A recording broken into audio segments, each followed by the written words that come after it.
لله الحمد لله نحمده ونستعينه ونستغفره ونؤمن به ونتوكل عليه ونعوذ بالله من شرور أنفسنا ومن سيئات أعمالنا من يهده الله فلا مضل له ومن يضلله فلا هادي له ونشهد أن لا إله إلا الله وحده لا شريك له ونشهد أن سيدنا ومولانا محمدا عبده ورسوله أما بعد فإن أصدق الحديث كتاب الله وخير الهدي هدي محمد صلى الله عليه وسلم وخير الأمور عوازمها وشر الأمور محدثاتها وكل محدثة بدعة وكل بدعة ضلالة وكل ضلالة في النار.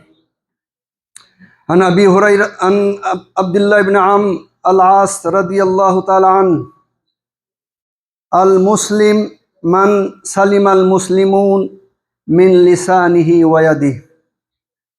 وعن أبي موسى الأشعري رضي الله تعالى عنه قال قال رسول الله صلى الله عليه وسلم إن من إجلال الله إكرام ذي الشيبة المسلم وحامل القرآن غير الغالي فيه والجافي عنه وإكرام ذي السلطان المقسط.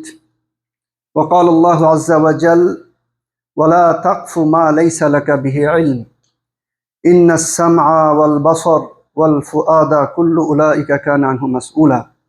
وقال ليس البر أن تولوا وجوهكم قبل المشرق والمغرب ولكن البر من آمن بالله واليوم الآخر والملائكة والكتاب والنبيين وآتى المال على حبه ذوي القربى واليتامى والمساكين وابن السبيل والسائلين في الرقاب وإقام الصلاة وإيتاء الزكاة. وقال الله عز وجل ومن يتق الله يجعل له مخرجا ويرزقه من حيث لا يحتسب ومن يتوكل على الله فهو حسبه.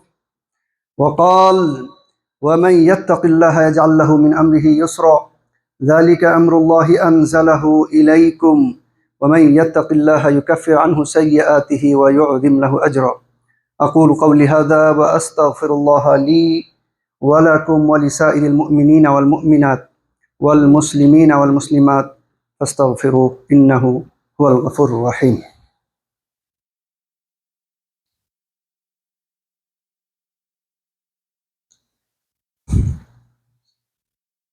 الحمد لله نحمده ونستعينه ونستغفره ونؤمن به ونتوكل عليه ونعوذ بالله من شرور أنفسنا ومن سيئات أعمالنا من يهده الله فلا مضل له ومن يضلله فلا هادي له ونشهد أن لا إله إلا الله وحده لا شريك له ونشهد أن سيدنا ومولانا محمدا عبده ورسوله أرسله بالحق بشيرا ونذيرا بين يدي الساعة من يطع الله ورسوله فقد رشد ومن يعصهما فإنه لا يضر إلا نفسه ولا يضر الله شيئا.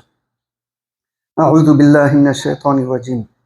إن الله وملائكته يصلون على النبي يا أيها الذين آمنوا صلوا عليه وسلموا تسليما.